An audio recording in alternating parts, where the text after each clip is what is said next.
Okay, so good evening. Good evening everyone. Welcome to our uh, new survey for the episode of Jude presented by yours truly and also from Tribeled. So welcome sa session natin tonight, and may it be that tonight's session will be life-changing, transformative sa atin at marami tayong matutunan sa word with regards to the epistle of Jude. Okay, we will start with the overview and background. So the epistle of Jude is the last of the general letters, meaning this letter is intended for the general Christian community. Hindi nakalagay kung saan in-address.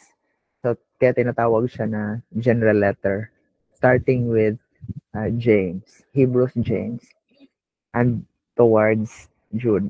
So it is the last of the general letters of the New Testament and the next to the last book of the Bible. So Jude is a brief but hard-hitting epistle written by a man who believed in not allowing negative influences to destroy the church. Jude unmasks false teaching with pointed language and vivid images while appealing to the faithful to remember the teachings of the apostles. So, ano ang authorship? Sino ang author? Kailan ito na isulat? So the author of the epistle introduces himself as Jude, according sa kanya, a servant of Jesus Christ and the brother of James. There is no further identification, and the James mentioned is probably the Lord's brother. So si Jude, therefore, would also be a brother of Jesus, although not an apostle. The emphasis on remembering the words which were spoken before the apostles suggests that the epistle was composed sometime after the apostles had taught, thus favoring a date near the close of the first century. So ito lang yung pagkakakilanlan ng author, yung pangalan na Jude, servant of Jesus, the brother of James.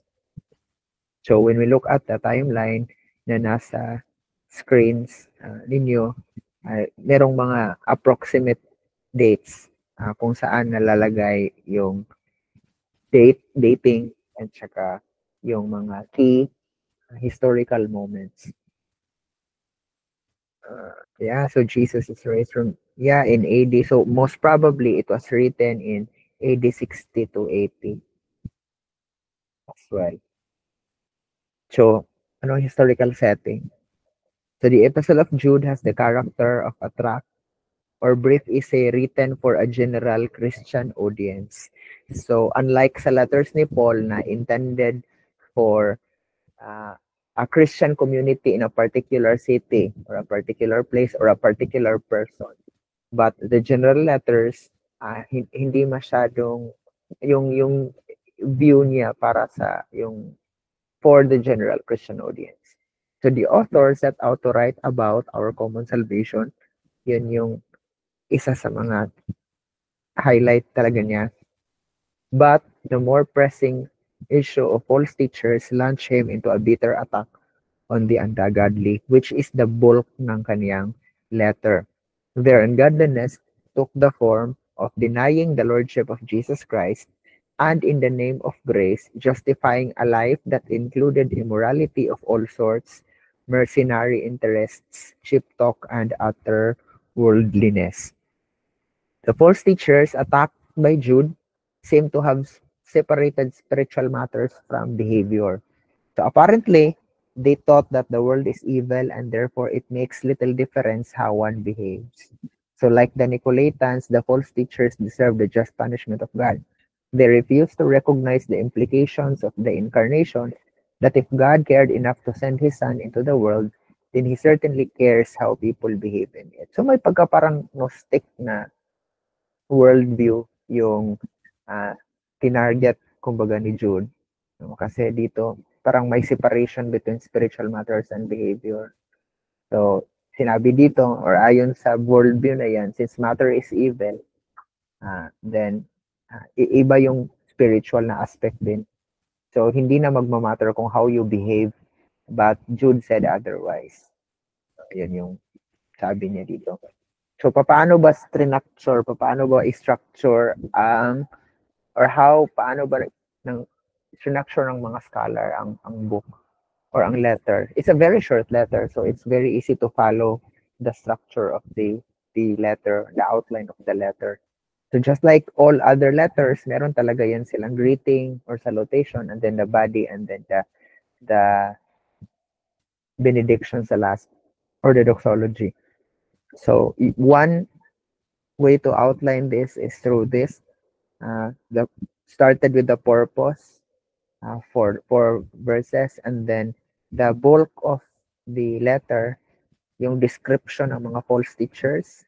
So, makikita niyo dan yung past judgment ng false teachers, yung present characteristics ng mga false teachers, at saka yung future judgment ng mga false teachers. And then, the defense against the false teachers in verses 17 to 23, and yung sabi ni Ate Jean kanina, the infamous doxology ng Jude, wherein ginagamit ng like majority of the evangelical churches as benediction. So another one is this. It's a lot simpler, pero same lang din ng gist ng first outline. So ano lang siya, meron lang siyang mga letter A, you know? Aim of the letter, argument of the letter, admonition of the letter. So yun yung outline niya. And then there's this structure also na makikita natin. It could be divided. Ang ganda ng visual outline. So, nandito yung emphasis, yung tone, saan dinirect. So, you can divide also the entire letter sa ganitong structure din.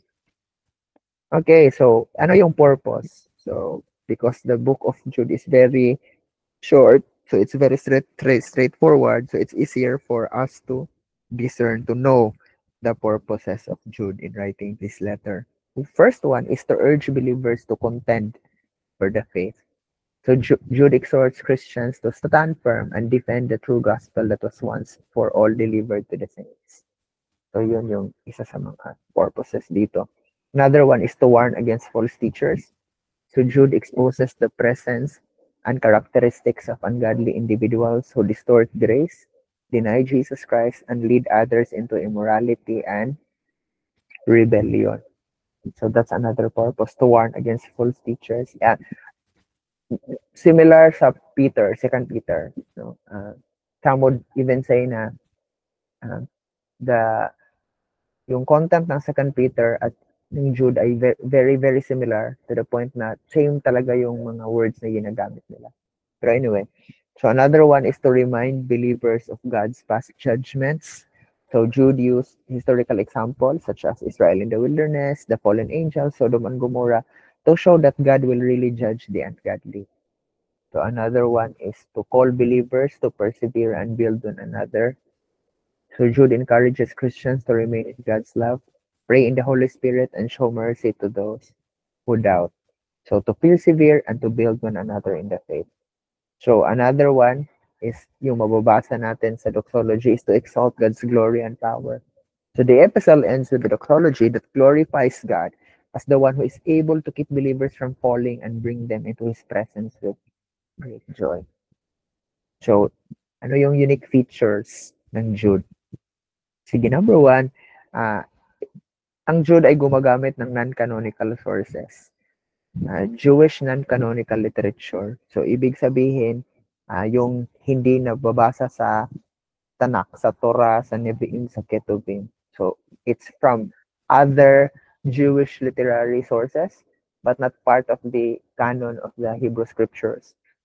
Though widely read and famous din ng mga literary works, pero hindi siya canon. So, such as yung Book of Enoch, as alluded in verses 14 to 15, and the Assumption of Moses in verse 9.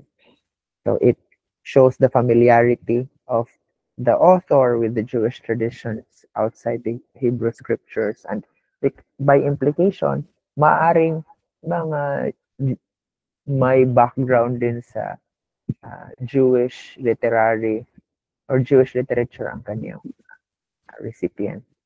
So yon, gumagamit si Jude ng mga non-canonical sources to further his view or to prove his point. Yon. The second one is yung vivid and harsh imagery. So, isa si Jude sa mga gumagamit ng mga graphic metaphors, powerful and graphic metaphors. So, when you read Jude, especially in the middle part, so yung description niya patungkol sa mga false teachers, grabe talaga yung description niya doon. So, to describe them, which intensifies his warning and urgency. So another one is the strong emphasis on apostasy and judgment. So while other New Testament books address false teaching, Jude is especially forceful. No? Grabe talaga yung emotion na mababasa natin dyan. Grabe talaga yung pagka-strong niya, no? In denouncing apostates and warning of divine judgment with historical and apocalyptic intensity. So another unique feature is the short but intense format. So Jude is a single chapter letter, very short, but it is densely packed with exhortation, warning, and theology. Its brevity enhances its punch and urgency. So, and then the doxological ending. So Jude closes with one of the most beautiful and well-known doxologies in the New Testament, offering reassurance and hope in Christ to the stark warnings earlier in the letter. So ito yung first half or yung bulk of the letter, grabe yung ano niya, grabe yung emotion niya, grabe yung the intensity of what he wrote doon. Pero pagdating sa dulo, grabe din yung yung doxology na naisulat. One of the most beautiful doxologies ever in the Bible. And I think ito yung mga most of the majority of the Christian churches, ito yung mga ginagamit nila sa doxology during sa end ng services.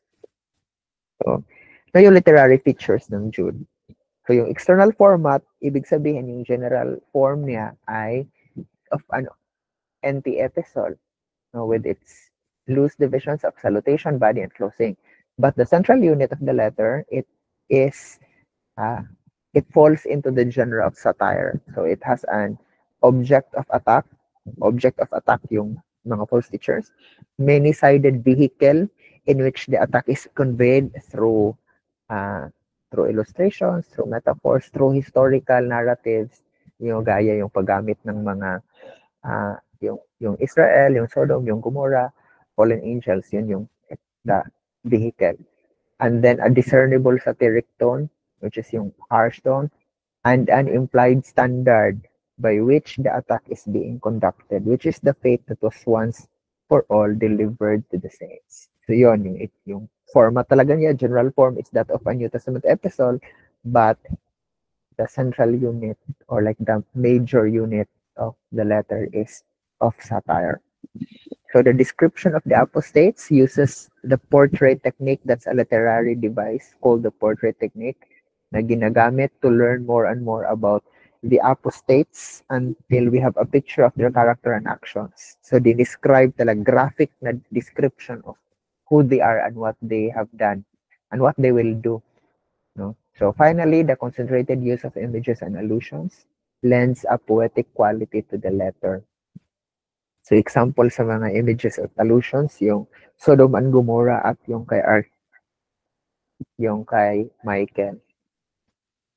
So how do we read Jude? So what are the specific advices for reading Jude? So first, we need to analyze the central block of material according to the usual paradigm for satire. So titingnan natin, analyze the central block of material. The object of attack, ano yung paradigm ng satire, yung object of attack, ano yung vehicle, kung paano ginawa yung attack, vehicles in which the attack is embodied, the satiric norm or the standard of correctness and tone. So if hindi daw natin i-employ yung satiric grade, we will be cutting against the grain. Another one is poetry and figurative language need to have their meanings unpacked. So these two is the correct way to read and interpret Jude. We have to look at the poetic and figurative language as poetic and figurative language. So, para hindi natin siya ma-misinterpret. Another one, the right way to read a literary text is in accord with the author's inferred intention. The author Jude lets his inhibitions go in regard to evil people. As readers, we need to go with the flow and not let a false niceness hold us back. So there is a time to be angry and scornful, and reading Jude is one of those times. So lahat ng galit mo sa evil, i-project mo daw dito while you read this one. So ganun siya. Kasi yun yung nasa emotion ni Jude while he is rewriting the letter. So you have to feel that as well, and you have to be in his shoes, to understand the point that he is making. So fourth one is that scholars have expended a lot of ingenuity trying to identify the troublemakers against whom Jude writes. So we should avoid such speculation. The very mode in which Jude writes, anong mode ito, metaphor and insulting invective, shows that it is the timeless element in his denunciation that ultimately interests him. Jude could have made the reference specific, but he did not do so. So, ayun. So, mga scholars nag-disagree kung ano ba talaga yung, or sino ba talaga yung mga pinapatamaan niya dito, or sino yung mga kinokorek niya. So, sabi dito, baka intention talaga yun ni Jude na hindi niya ganun ka-specific sino talaga ang mga tao na, ina-atake niya. Because maybe, nasa isip din niya na useful ito across time. So, ganun siya. So, key verses. So, ito, Jude, verse 3 to 4. Dear friends, although I was very eager to write to you about the salvation we share, I felt compelled to write and urge you to contend for the faith that was once for all entrusted to God's holy people. For certain individuals whose condemnation was written about long ago have secretly slipped in among you. They are ungodly people who pervert the grace of our God into a license for immorality and deny Jesus Christ, our only sovereign and Lord. So that's one of the key verse, and this is the beginning and the end. Jude verse 20 to 21. But you, dear friends, by building yourselves up in your most holy faith and praying in the Holy Spirit, keep yourselves in God's love as you wait for the mercy of our Lord Jesus Christ to bring you to eternal life. So this is the command. And then this one, Jude verse 24 to 25. To him who is able to keep you from stumbling and to present you before his glorious presence without fault and with great joy. To the only God, our Savior, be glory, majesty, power, and authority through Jesus Christ our Lord, before all ages, now and forevermore. Amen. So these are the verses, the key verses of Jude. So we will go to the mega themes. Meron lang dalawa. Isa ay about false teachers and the other one is about apostasy. So we'll start with the false teachers. So here Jude warns against false teachers and leaders who reject the Lordship of Christ, undermine the faith of others, and lead them astray. So these leaders and any who follow them will be punished. So we must, implication nito? So we must staunchly defend Christian truth. Make sure that you avoid leaders and teachers who distort the Bible to suit their own purposes. Genuine servants of God will faithfully portray Christ in their words and conduct. So, ayun. So, another one is the apostasy. Jude also warns against apostasy or the turning away from Christ. We are to remember that God punishes rebellion against him. And we must be careful not to drift away from a faithful commitment to Christ. And those who do not seek to know the truth in God's word are susceptible to apostasy. Christians must guard against any false teachings that would distract them from the truth preached by the apostles and written in God's word. So we need to guard against false teachings. We need to be grounded in the truth as revealed in scriptures. So ano yung theology? Sino ba si Lord dito? So ito, God is, number one, holy and just. So God judges rebellion and ungodliness without partiality. as seen in his past judgments on Israel, on angels, and cities like Sodom and Gomorrah. God is also not only is holy and just, but he is also merciful and powerful. So God is able to keep his people from falling and to present them blameless in his presence with great joy. So the two sides of the same coin, the justice of the Lord and the mercy of the Lord. So that's just who he is. You can't separate one from the other. So dito talaga makikita natin ang holiness and justice ng Lord. At the same time, yung mercy and love, ang grace and yung power niya. Okay, so that's the theology of the book of Job. Okay, so these are the sources of our presentation. We have Wilmington Bible Handbook, Nelson's Bible Dictionary, How to Read the Bible Book by Book, NLT Life Application Study Bible, NIV Biblical Theology Study Bible, the SB Study Bible, the SB Literary Study Bible, Introduction to the New Testament, the Bible Book Study, and the Outline Bible. So that ends our session for tonight. Very short and very short letter, short presentation, but it's full of truth and ano, wisdom for us to live by. So that's all for tonight and good night, everyone. So this would be our discussion points.